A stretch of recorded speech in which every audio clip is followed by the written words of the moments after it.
Hello, I'm Dapper Dan Gavosden, and I own every issue of Amazing Spider-Man, including the annuals, which definitely count. Oh ho ho, I'm Mischievous Mark Ginocchio, and I own every issue of Amazing Spider-Man, including the annuals. But Dan, as I have told you again and again, the annuals don't count.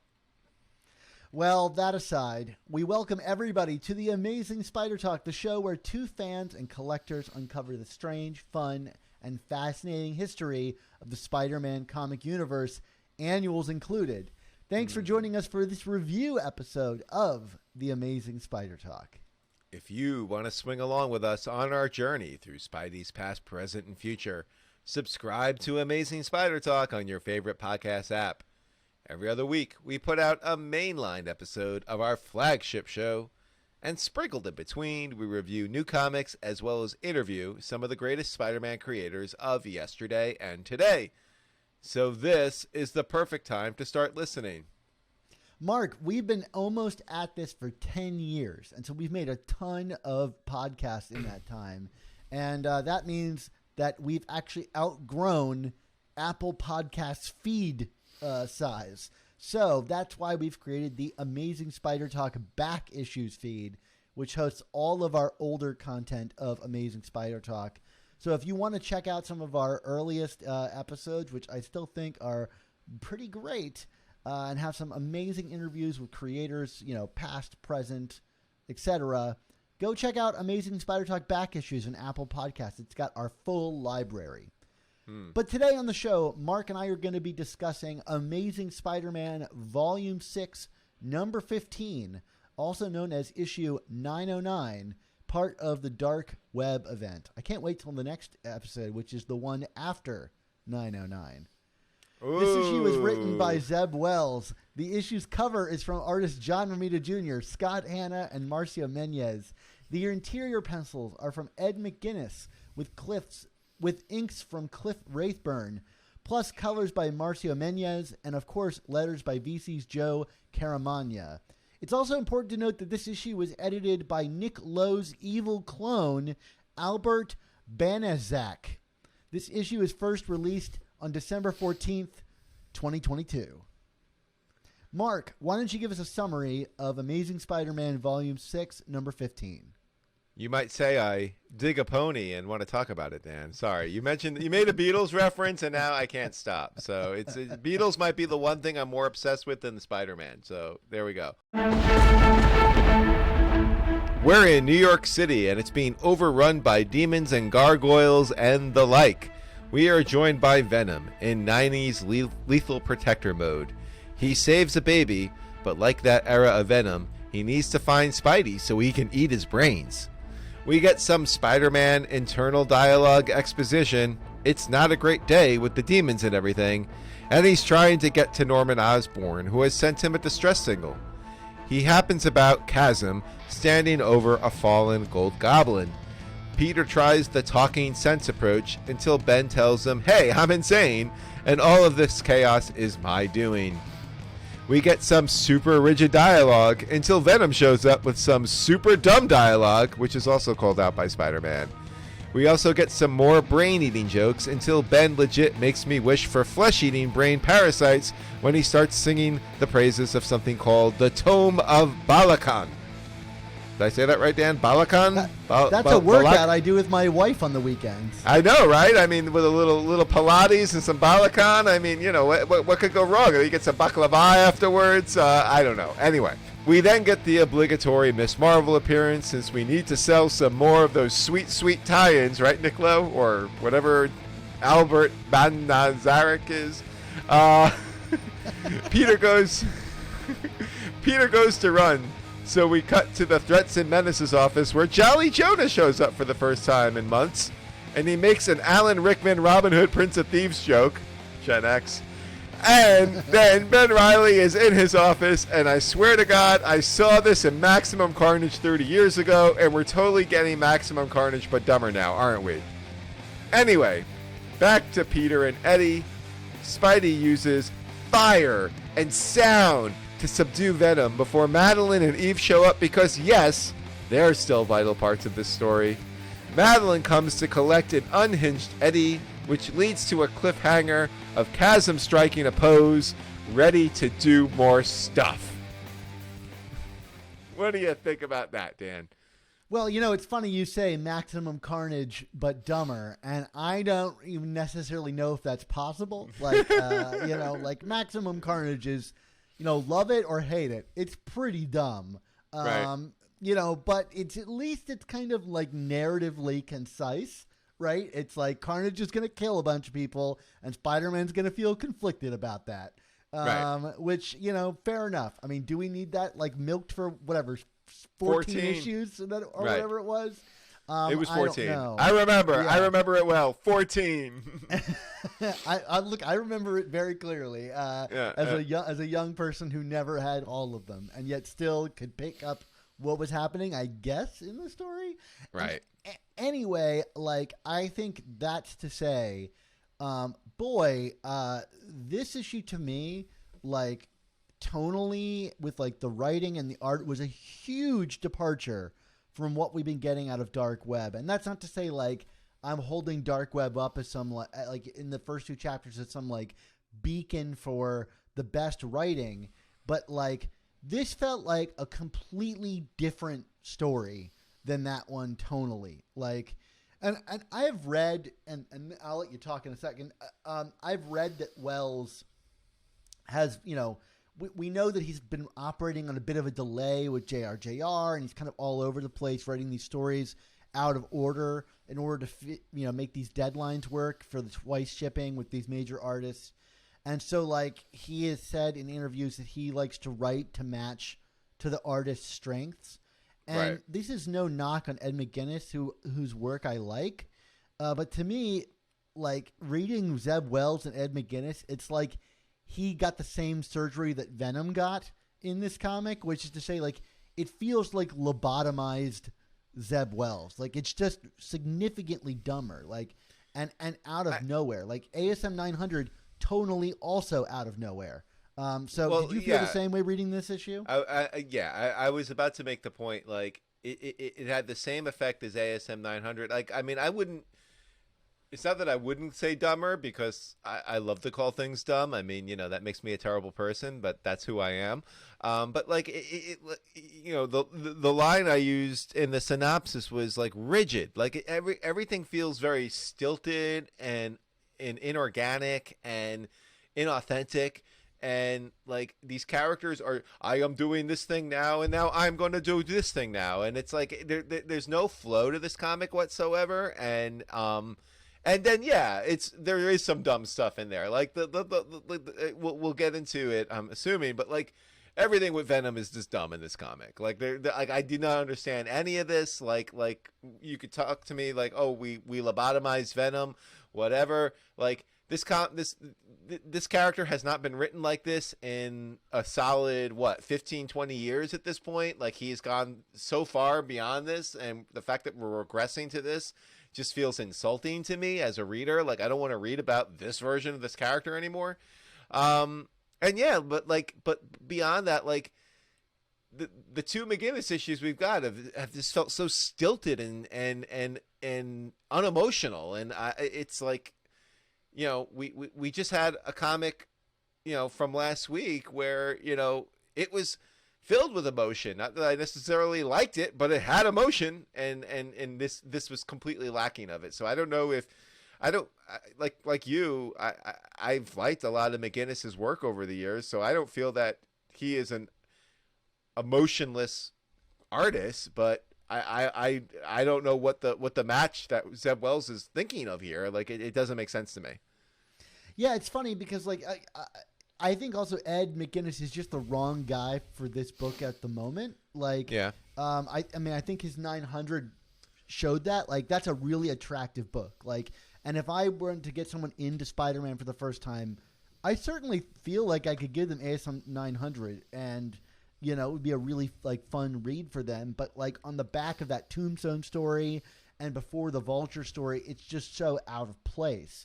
It is like an evergreen Spider-Man story in a volume that is very much not evergreen. This is, I mean, as much as I'm enjoying this stuff, it's a very specific take on Spider-Man. And this felt like any other like Spider-Man Venom fight we might have gotten in the 90s, in the middle of this Dark Web story. Except here's the thing, like Ed McGuinness' artwork is not very 90s to me. Yeah. It's very clean. Like Cliff Rathburn, who did a lot of the inking on like Invincible and is a beautiful inker. I mean, I think he's one of the best inkers in the industry. And like combining him with Ed McGuinness, it's like what a slick product. Like this is a beautiful book that I could give like it's like YA book, which is like and that's not a knock. Like YA books exist in the way that they do. They are attractive and they are meant to bring in a mass audience to the title. And that's just not the kind of story the Dark Web was operating as. Like, when you've got like Kyle Hotz' stuff, and pairing it up with Ed McGuinness, in the same like tonal universe of story, you couldn't think of two more disparate artists than these two. And it's so bizarre that like this story found itself with this artist in this way. I don't get it. I honestly have no idea why an editor would put Ed McGuinness in the middle of this 90s pastiche grim dumb story. It makes no sense to me. Yeah, no, absolutely. And then there are the tie-ins galore. Like this felt much more ham-fisted than the Alpha issue, or what do they refer to it as, the Dawn, or the Dusk. The Dusk. You're right. Sorry, Dusk till Dawn. The dusk always comes before the dawn, if we're talking like Batman terms, I think. We're always talking about Batman in Batman terms on Amazing Spider Talk, Dan. So naturally, but yeah, I mean, like, you would have thought that the perfunctory tie-ins and like setting up all of the be sure to read this series editorial notes were going to be a big part of the Dusk issue, but instead they're thrown in here, and it's like I mean, that Miss Marvel tie-in was ridiculous. Like I like, what is she doing here? Why is she in this book? Come on.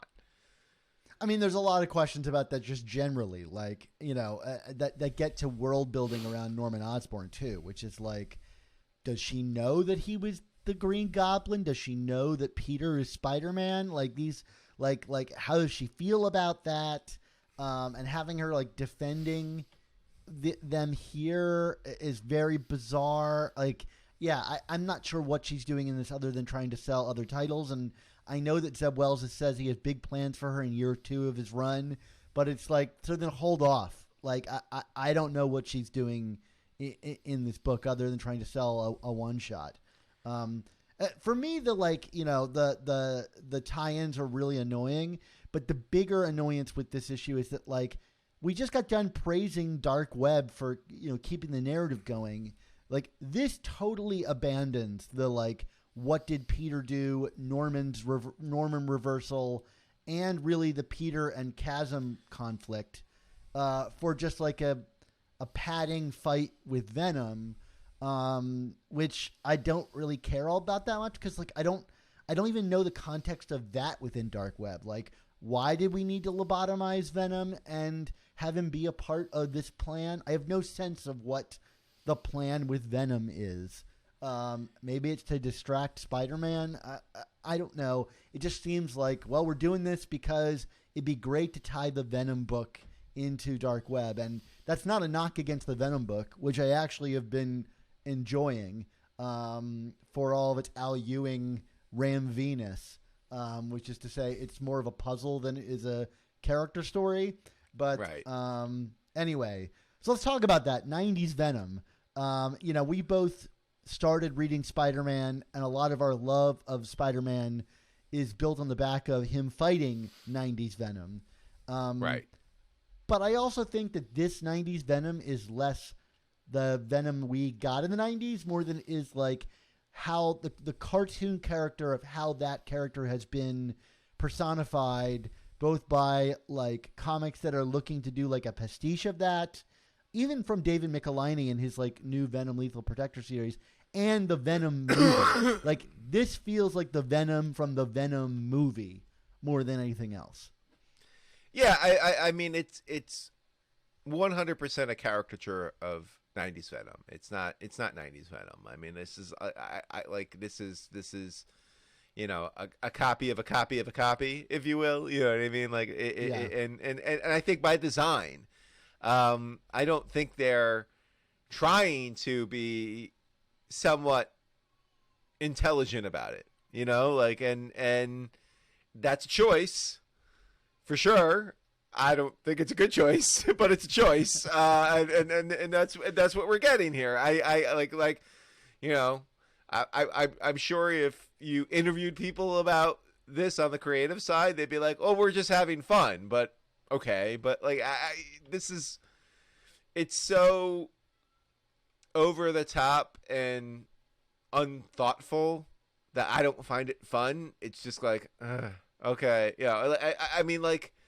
The whole sequence with, I'm going to say something about eating your brains that rhymes with eating your brains. And Spider-Man's like, you just want to eat my brains. It's like when your own characters in their dialogue are making fun of the jokes. Like we used to talk about this during the Dan Slott run. It's like, if you have to make fun of your own jokes, they're bad jokes. Don't tell the jokes. Like this, like spare us. Like why, who wins in this? Like, it's just, anyway. Well, that's funny because like everything about this comic to me read like a Dan Slott comic.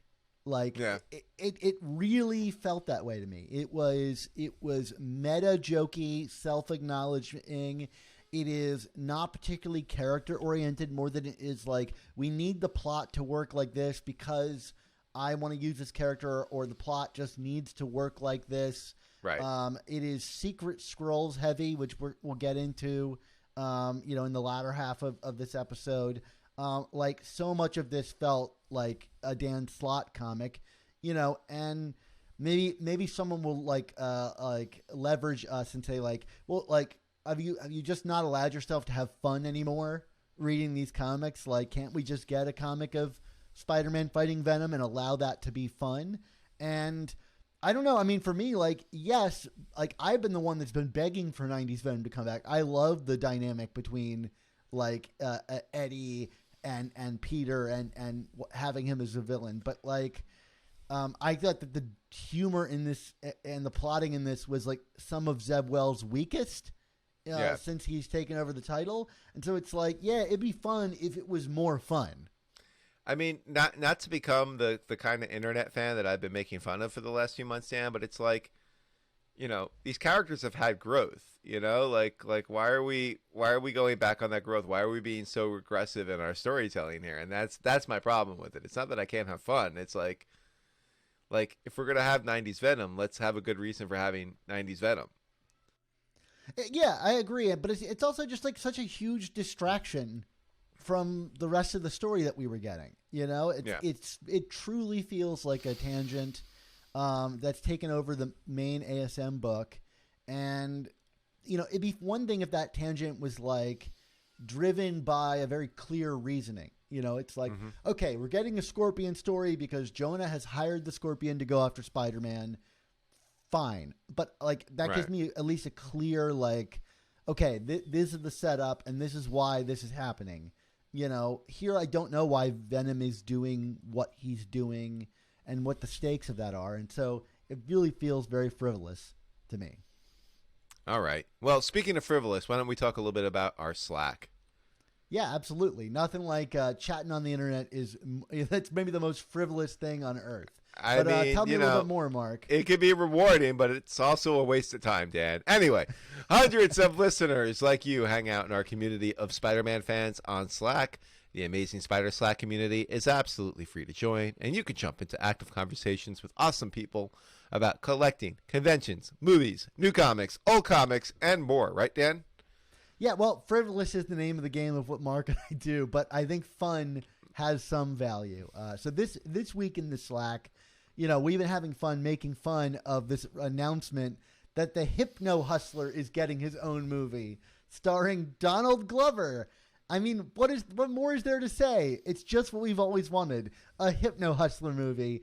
And Mark, the minute I heard this, I thought, back to that commission that we did for our Patreon. Like, man, if this thing stars Lonesome Pincus, I mean, like, I have hit the jackpot. I mean, could it get better than that, Mark? Like, we might have to do a side tangent, a whole season again on Lonesome Pincus just to, follow up on that. I mean, call me up, Marvel. I want to provide plot ideas for Lonesome Pincus stuff. I mean, could we make like an NFT of my song of Lonesome Pincus or something? Because that thing would be worth like thousands of dollars.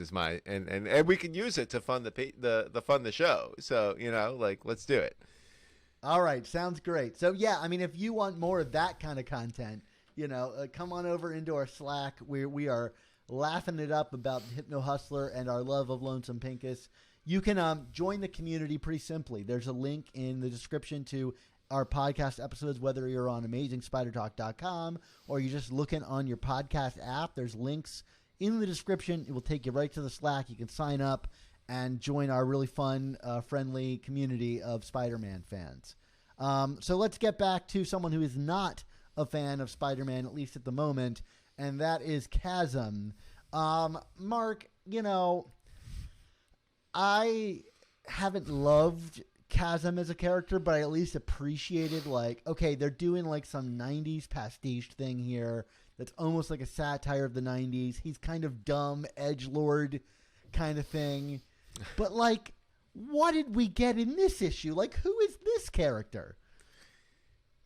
Yeah, I don't have an intelligent answer for you, Dan. I mean, it's just, he just kind of shows up and does stuff, It's like, look, it's Chasm.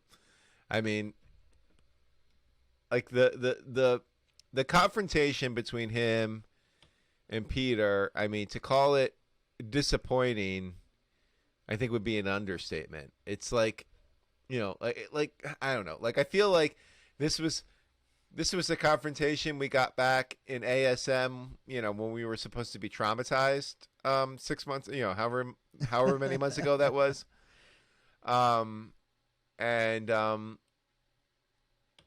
Again, we saw no real growth or progression from that. I don't know. That whole sequence was just mind-boggling to me in terms of for lack of a better phrase, how boring it was. It was boring. There was no we talked about last episode that confrontation between Ben and Norman and how I was like, ooh, wow, what's Ben gonna do? It was kind of Thanos confronting the Avengers. How far is he gonna take it? Here, I was just kind of yeah, and so. I mean, what did you get anything else out of it? Did you get anything more from it? Because it seemed pretty dull to me. I mean, I just don't get how this is the same writer. Right. He set himself up for a moment that we've been waiting for. Why not deliver on this? And you got Peter and Chasm meeting for the first time, and and this has been something I brought up, which is I've been disappointed that so much of this whole thing is built on a misunderstanding that could be cleared up just by the two of them having a conversation. And here we get that conversation, and it's just dumb. He's just oh, I'm sorry about what happened to you. And then Chasm's no, you shouldn't be, because I've been behind all of this. I'm insane and I'm evil. And it robs Chasm of any sympathy I might have had for him. Okay, before I thought, okay, this is dumb, but he's confused. Here it's nope, I'm giving you everything you need. I'm willing to help you. And he's I don't really care about that.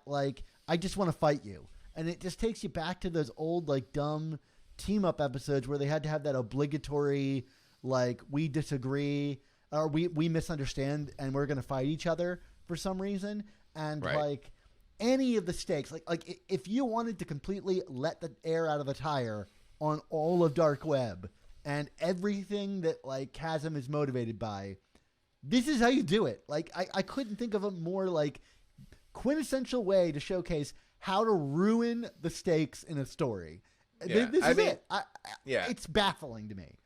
I mean, I know you said earlier this like reminded you of a Dan Slott story, and I was, I will just say to that, like, hey, Dan Slott did far more service to Ben Reilly in Dead No More / Clone Conspiracy than what's being done here. You know what I mean? Like this is. It's not that it makes no sense. It just, like you said, has no stakes, like zero stakes. Like there cannot be less stakes in a comic than what we're getting here, and that's just like what are we doing here? Then what's the point? It's like a misunderstanding is almost no stakes. But this is even lower than a misunderstanding. It's just like being deliberately obtuse. I don't know how else to put it than that. Like, right. To the point that I like almost refuse to accept that this is the same character. Like, I mean, not that it looks like the same character. Like Ed McGuinness just throws out that cool design that Gleason did and replaces it with like the MCU version of Chasm. It's like slick and metallic. Like even the teardrop eyes that like felt very liquid have become these rigid, solid lines. It's like I just don't like it. Like, no, who is this character? Like, and then Mark, I know you're gonna like raise like hell about this, like you did in your preview, but like, man, like I don't even need to make a joke about Secret Scrolls here. Yeah, I mean, it legitimately like grinded or ground or whatever the whole issue to a halt for me, because I was just like, oh no, what are we doing? I mean, like whatever this character is right now is like very hard for me to follow and to get behind, and either as a hero or a villain or an anti-hero or any of these things. But if like you're gonna like superpower him with like magic and mysticism, like I'm out. Like this is no.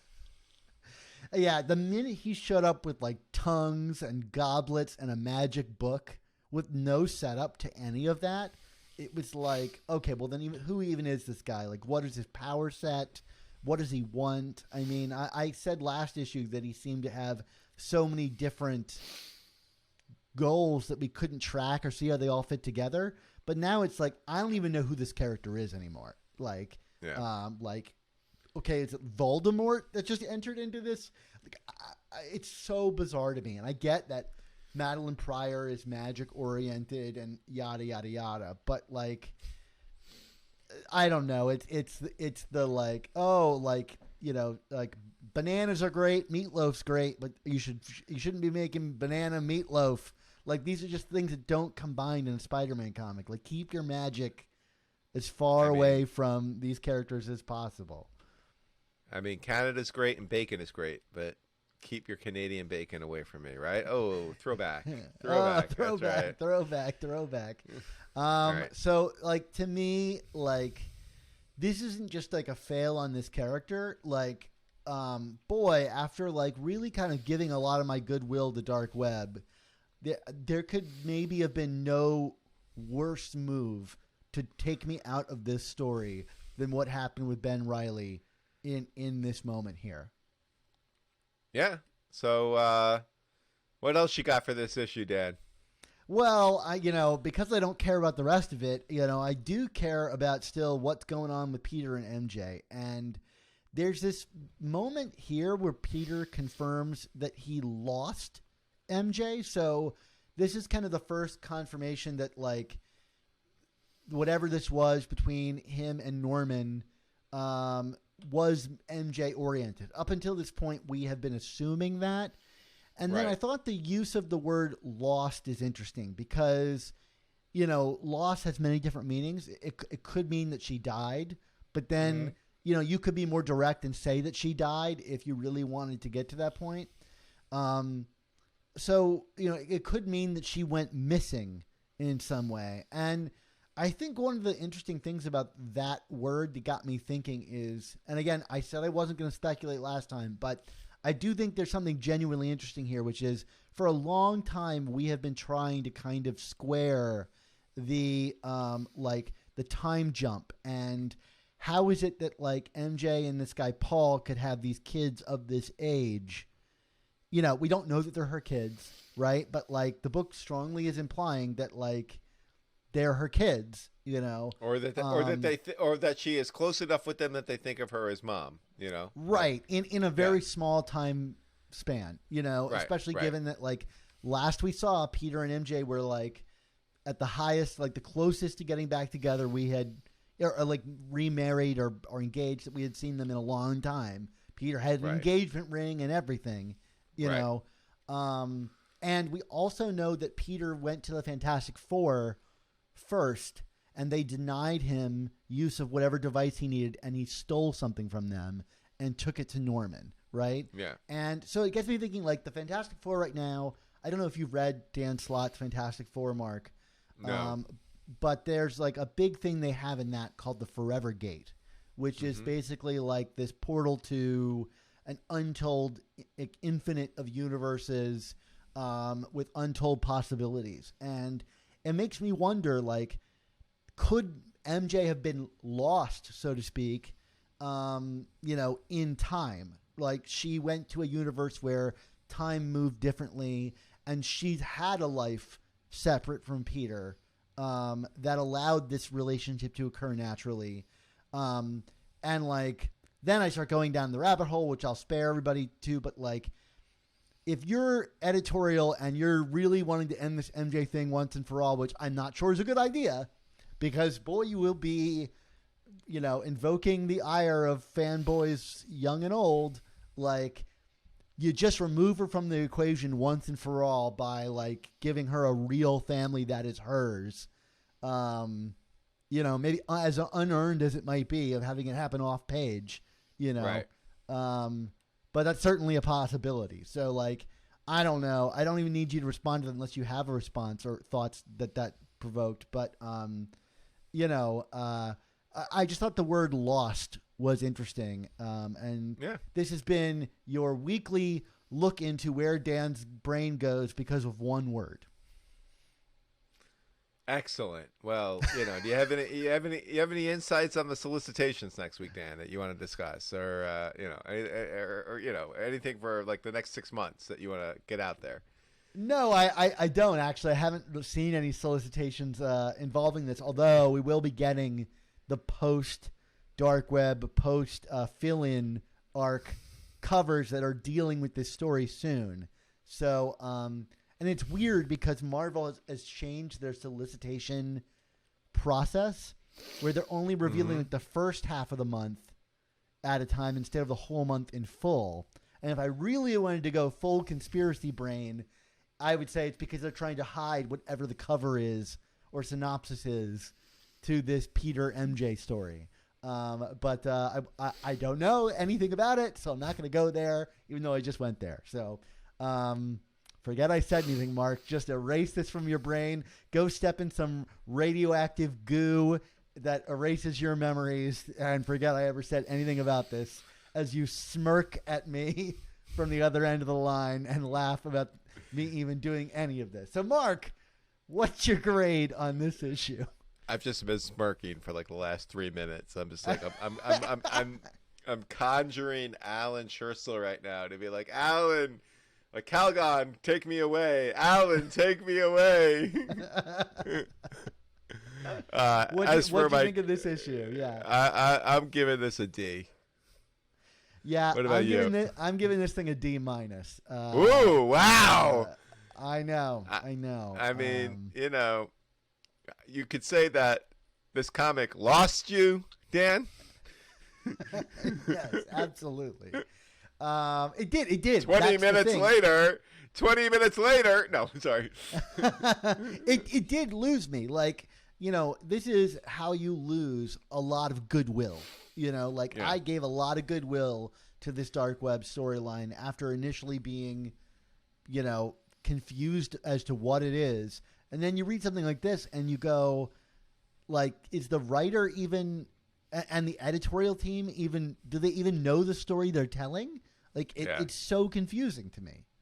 So these are, as I've said a few times over the last few months, these are the comics that make me very hesitant to buy in to this run, despite the fact that I've generally liked it. You know, it's a tough spot to be in because I want to like this full-throated and with all of my heart and soul, because I think there is some really good ideas being executed here. But yeah, like you get stuff like this and you're like, are they gonna pull this off, or is this gonna be another Nick Spencer run? You know, like, because there were points in Nick Spencer's run where I really liked it, and then all of a sudden I didn't. So I'm not saying this is a turning point, because we're not that far into. Yeah. There hasn't been this much of a case study for this to, you know what I mean? And I feel like through this point, this run has been far more consistent than Nick Spencer's run. But, you know, it's just what makes me leery. Let's just put it like that, okay? And I don't want to belabor the point I made earlier, but it's like I feel bad giving a comic with Ed McGuinness's art, as beautiful as it is, a D-. But like, you know, a good artist used improperly, you know, can be damaging to a story. You know, like I mean, I love JRJR. There's probably stories that like putting him on it would be improper, you know? And like, to me, this is an editorial fail, you know? Anyway, it's a bummer. And, you know, I want to say that I'm excited about this confrontation with Chasm coming up, but like you said in your review, he's going to do stuff. And the reason you can't say more than that, Mark, is because I have no idea what this guy's motivations are. Like he's going to fight Peter. Why? He just had a like weird conversation with him where they didn't fight. I don't know what I'm supposed to feel. So, train derailed. We'll see. Yeah. But well, if you do find the show entertaining and valuable, unlike the comic that Mark and I just read, maybe you like the comic. That's totally great too. Yeah. You know, write to us. Come join our Patreon and join our live streams so you can tell us how wrong we are. But you know, Mark and I, we continue to love Spider-Man nevertheless. But it would be helpful if you enjoy this show, to help recommend Amazing Spider Talk to this community. We are still a small show, and it's only through the word of mouth that we grow.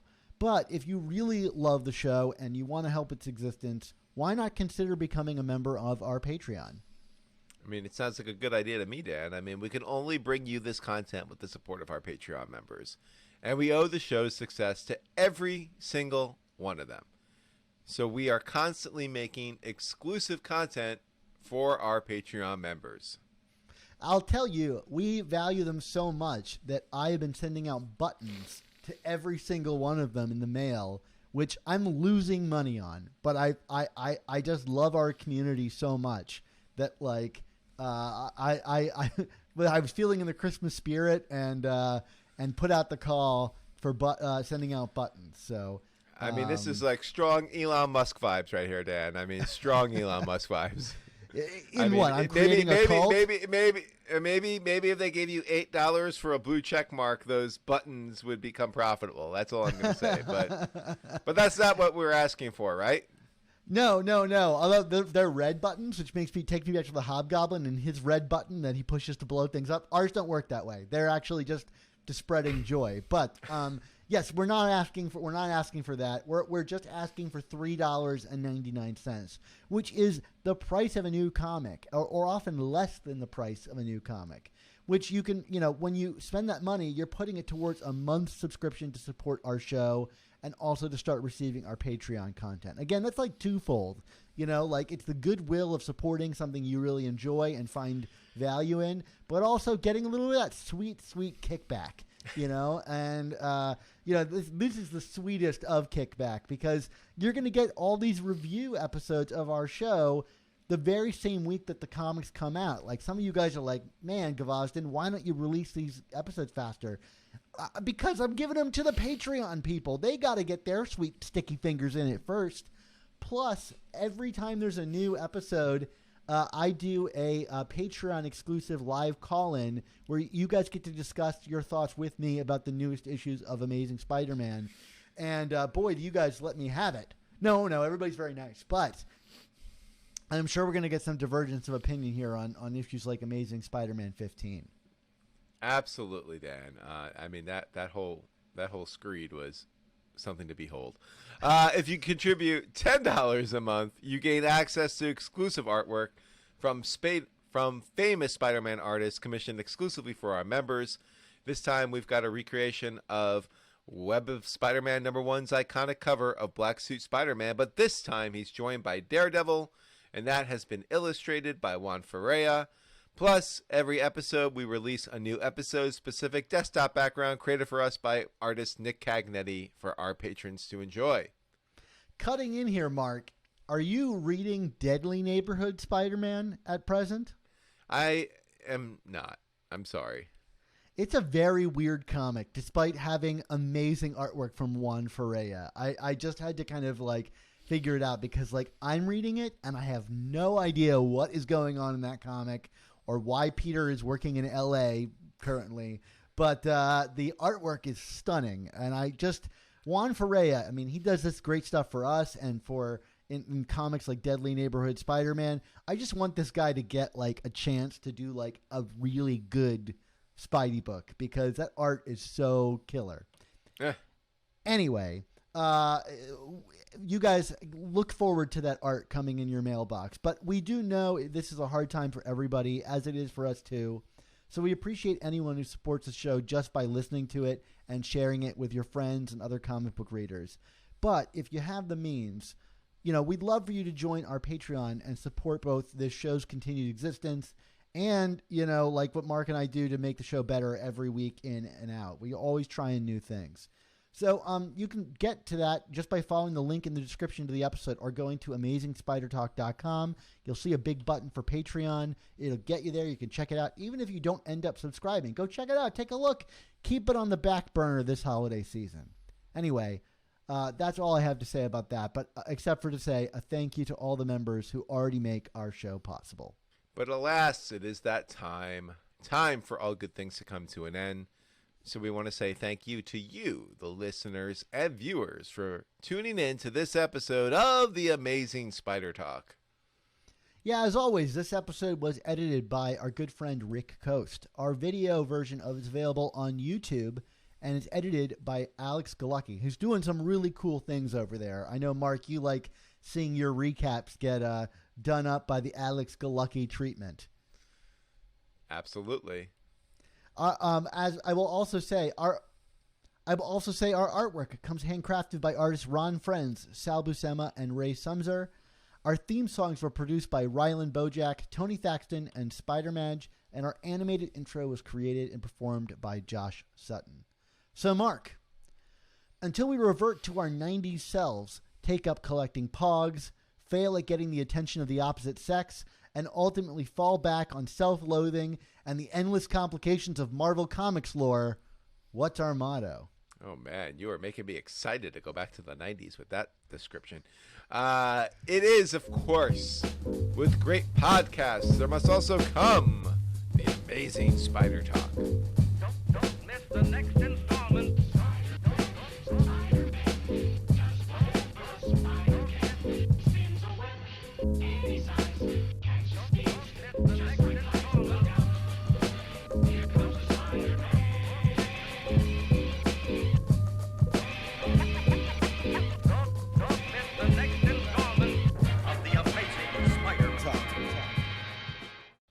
Mark, what's the John Byrne reinvention of your life in the 90s?